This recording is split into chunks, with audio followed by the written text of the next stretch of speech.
D'accord.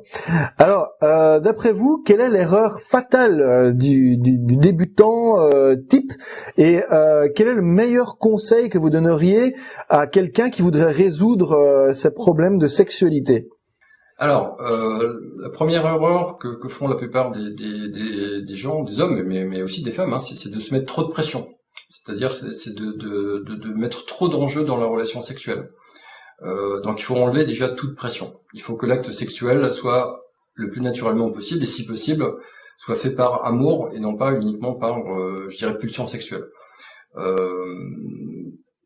Ensuite, comme on l'a vu tout à l'heure, c'est d'être le plus détendu possible.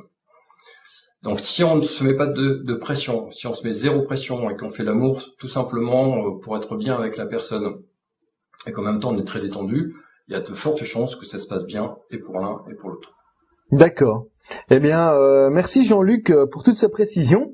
Alors, passons maintenant à la pratique. Est-ce que vous pourriez nous montrer quelques exercices pratiques, quelque chose de concret pour aider les personnes qui nous regardent à avoir des résultats rapides?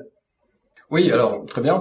Je vais vous proposer deux exercices qui vont être un point commun entre tous les troubles qu'on a vu tout à l'heure, hein, donc aussi bien éjaculation précoce que troubles de l'érection, que manque de plaisir, manque de libido, anorgasmie, et puis éventuellement d'autres aussi, dyspareunie et vaginisme.